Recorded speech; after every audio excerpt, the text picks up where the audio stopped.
अस्सलाम वालेकुम। सबसे पहले पिक्चर आपको दी हुई है, उसमें 40 ईयर ओल्ड वुमेन है और वो एनसेड ली है, जॉइंट पेन है प्रेजेंट करी है, गैस्ट्रिक पेन के साथ, बर्निंग के साथ और पर स्टाउट डिफेक्ट मिले हैं लेसर कर्वेचर पर। आपको अल्सर की पिक्चर प्रोवाइड की हुई है। फिर वो आपसे पूछ रहे हैं कि 2 कॉमन आप साइट बता दें पेप्टिक अल्सर की, ठीक है। तो आपने कहना है कि डेडेनम के फर्स्ट पार्ट के अंदर होते हैं, स्टमक यूजुअली एंट्रम के अंदर होते हैं और जीई जंक्शन पर होते हैं। फिर आपने any two factors playing important role in the pathogenesis of peptic ulcer, तो इसके अंदर H pylori infection, cigarette, NSAIDs, alcohol, psychological stress, ये सब कुछ आ जाता है। Any 3 complications of peptic ulcer disease, तो इसके अंदर bleeding, haemorrhage, iron deficiency, anaemia, gastric perforation and obstruction आ जाता है। 76 ईयर ओल्ड वुमेन है, ऑटोप्सी की है, लंग शो उन्होंने किया हुआ है और येलोइश स्पूटम है, प्रोडक्टिव कफ है, फोकल ओपेसिटीज़ हैं, तो ब्रोंकोनिमोनिया का केस बन जाता है। इसमें पैची कंसोलिडेटेड एरियाज आपको नज़र आते हैं, एक्यूट सेपरेटिव इन्फ्लेमेशन होती है और टिश्यू डिस्ट्रक्शन नेक्रोसिस नज़र आता है, एब्सेस फॉर्मेशन हुई होती है।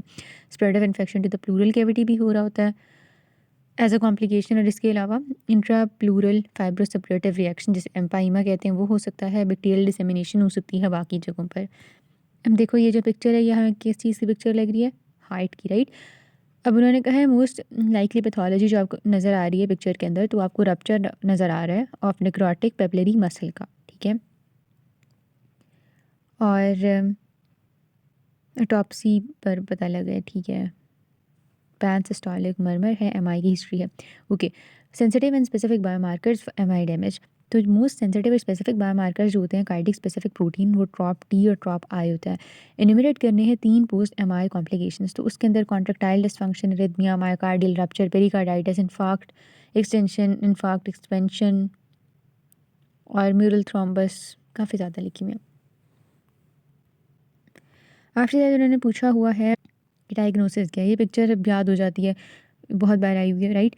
ऑस्टियोआर्थराइटिस है जब ये पिक्चर आती है, तो ऑस्टियोआर्थराइटिस की उन्होंने मैकेनिज्म पूछा हुआ है, क्या होता है, डिजनरेशन होती है आर्टिकुलर कार्टिलेज की और उसका रिपेयर डिसऑर्डर हो जाता है, रिपेयर नहीं हो रही होती। उन्होंने फिर 1 2 3 पूछा हुआ है। 1 में क्या है कि वो जो आर्टिकुलर सरफेस है ना उसकी इबर्नेशन हो जाती है, और सेकंड के अंदर नीचे सब कॉन्ट्रल सिस्ट बन जाती है, और वो जो 3 वाला उन्होंने दिया हुआ है वो रेजिडुअल आर्टिकुलर कार्टिलेज रह जाती है, ठीक है, जो उसकी ऊपर वाली सरफेस है उसकी इबर्नेशन हुई हुई है।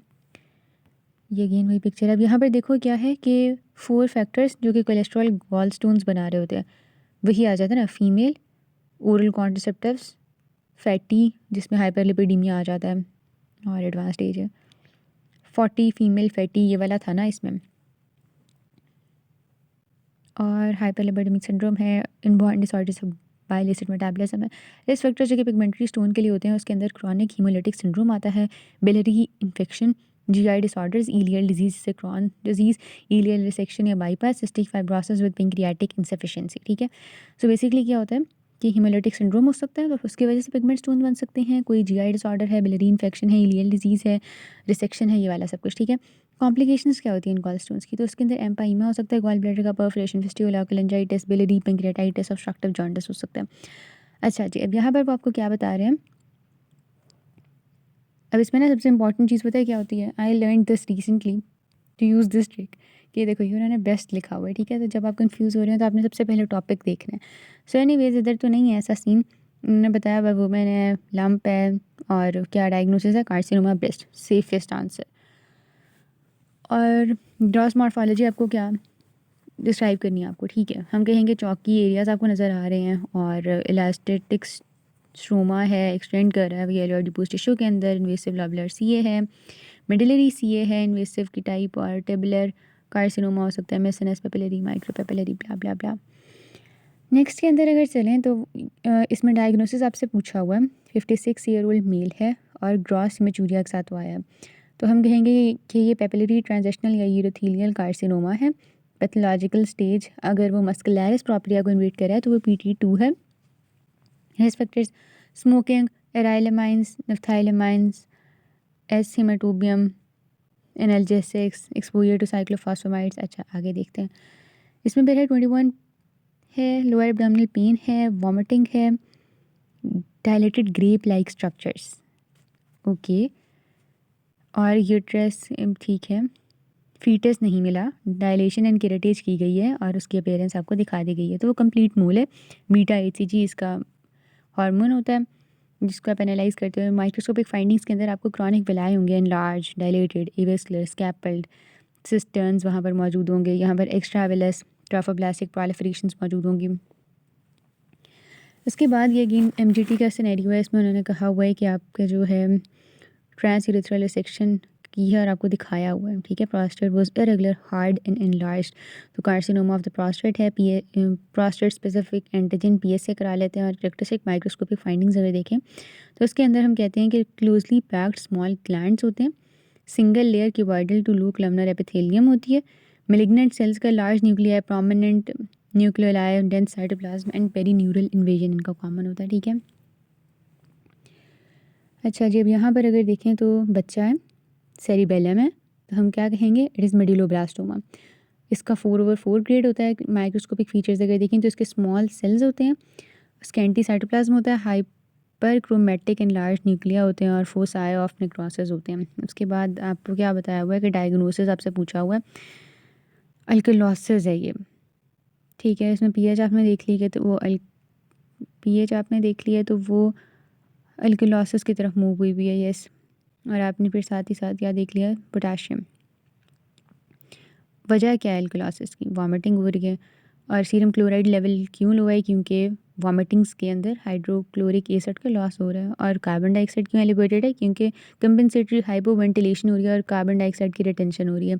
इस बच्चे को भाई क्या हुआ, केमिकल पैथोलॉजी का सवाल है, आपसे पूछ रहे हैं कि फिजिकल एग्जामिनेशन की गई है, short coarse, facial features, protruding tongue, umbilical hernia, mental retardation, failure to thrive, तो उसको क्रेटिनिज्म है। सीरम T4 फ्री आपको ज़्यादा मिलेगा, मतलब वो आपने करा लेना है, ओके। और इसके अलावा routine testing and treatment at birth for hypothyroidism होगा और myxoedema. So basically cretinism का सिनेरियो आपने T4 करा लेना है और हाइपोथायराइडिज्म में T4 कम होगा। रूटीन टेस्टिंग एंड ट्रीटमेंट आपने कर देना है एट बर्थ फॉर हाइपोथायराइडिज्म, और डिजीज़ अगर एडल्ट के अंदर हो जाए तो उसे मिक्स्ड एडीमा कहते हैं। ये क्या चीज़ है, ये सेंसरी न्यूरो मतलब डायबिटिक अल्सर है ना। आपसे पूछा हुआ है कि 3 फैक्टर्स प्री डिस्पोज करते हैं अल्सर्स इन डायबिटिक्स, तो इसके अंदर सेंसरी न्यूरोपैथी, मोटर न्यूरोपैथी और पेरिफेरल वेस्कुलर डिजीज़ हो जाती है, इम्पेयर्ड वुंड हीलिंग हो जाती है। अब मसला क्या होता है कि चोट लगती है वहाँ पर लेकिन फील नहीं होता, क्यों, क्योंकि न्यूरोपैथी हो रही है। इसी तरह वेस्कुलर डिजीज़ और वुंड हीलिंग भी ख़राब होती है, तो ये सब कुछ मिलके उधर जो अल्सर बना होता है या उधर चोट जो लगी है उसको हील नहीं होने दे रही होती। Lab test is advise to monitor, ठीक है, जो लैब टेस्ट आप करते हो HbA1c करते हो। अब यहाँ पर अगर आप आ जाएँ तो प्रोबेबल डायग्नोसिस आपसे पूछा हुआ है, तो एक्यूट MI डायग्नोसिस है इसका, ठीक है। रेफरेंस रेंजेस आपको और साथ आपको कार्डिक मार्कर्स की रिपोर्ट की रेंज दी हुई है, ठीक हो गया। अच्छा, फिर उसके बाद आपको पूछा हुआ है कि लॉन्गर पीरियड के लिए क्या चीज़ एलिवेटेड रहती है, तो LDH जो है वो 7 से 10 दिन तक एलिवेटेड रहता है। CKMB is highly specific for MI। After MI ये 4 से 6 घंटे के लिए ज़्यादा रहता है और 12 to 48 में पीक करता है। यहाँ पर अगर हम देखें तो रोलेक्स फॉर्मेशन आपको शो की गई है। प्रोबेबल डायग्नोसिस मल्टीपल माइलोमा है, इसके अंदर प्लाज्मा सेल्स जो होते हैं, मैरो फाइंडिंग्स अगर देखें तो 30% ज़्यादा होते हैं। लैब फाइंडिंग्स जो आप कंफर्म करने के लिए देख करते हो वो क्या है कि आपको बीजे प्रोटीन्स मिलती हैं और इलेक्ट्रोफोरेसिस पर आपको M proteins gamma globulin region के अंदर मिलती हैं। अब ये हीमोलिटिक डिजीज़ है, राइट, और किस वजह से है, G6PD की डिफिशेंसी हो रही है। अब हम अगर थोड़ा सा सिनेरियो पढ़ लें तो इसमें क्या हो रहा है, 16-year-old 3 days after anti inflammatory medication, ठीक है, रेडिश ब्राउन यूरिन आ रहा है और CBC नॉर्मोसाइटिक एनीमिया है, ठीक हो गया। उसके बाद आता है कि एक्स लिंक्ड रिसेसिव ट्रेट है ये, और इसके अंदर बाइट सेल्स और हीम्स बॉडी आती हैं, ठीक है। क्या ये देखो, ये इतनी प्यारी बाइट है, राइट, ये वाली इसकी मैं बात करने जा रहा हूँ कि पीछे है। उसके बाद हम नेक्स्ट मूव करते हैं। अब ये क्या चीज़ है कि 26 है, जेस्टेशन है। DIC जो होती है ना वो अक्सर ही प्रेगनेंसी में प्रेजेंट कर रही होती है वुमेन।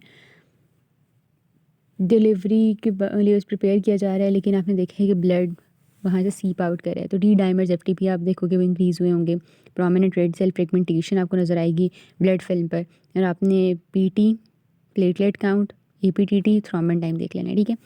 अब ये हीमाटोलॉजी से अच्छा खासा स्टेशंस आने हैं और हीमाटोलॉजी कंफ्यूज होती है, और हीमाटोलॉजी के सारे स्टेशंस को कंपेयर करके मैंने अलग से वीडियो डाली हुई है, तो उसको आप देख सकते हैं, उससे आपको अच्छे से क्लियर हो जाएगी हीमाटोलॉजी। मेन स्टेशंस उसमें डिस्कस कर दिए गए हैं। तो इसको हमने उस PDF में डिस्कस किया था या उस वीडियो में डिस्कस किया था कि जिसमें पेल सेल्स हों पीछे बैकग्राउंड में जिनका रंग उड़ा हुआ होता है और 1-2 पर्पल भी हो सकते हैं, तो that is iron deficiency anaemia, जो कि ब्लड लॉस के साथ रिलेटेड होता है। तो आपको तस्वीर से ही पता लग जाएगा। कोलिन आपको नज़र आता है, ठीक है, हाथों पे जो साइन आ रहा है, इसके अलावा आयरन, फेरेटिन और टीआईबीसी आप करा लेते हो। फिर उसके बाद ये ऑब्जर्व स्टेशन है। ऑब्जर्व स्टेशन के अंदर प्रोवाइडेड कमेंट मॉर्फोलॉजी, अच्छा, और दूसरा भी ऑब्जर्व स्टेशन है। अल्लाह हाफ़िज़।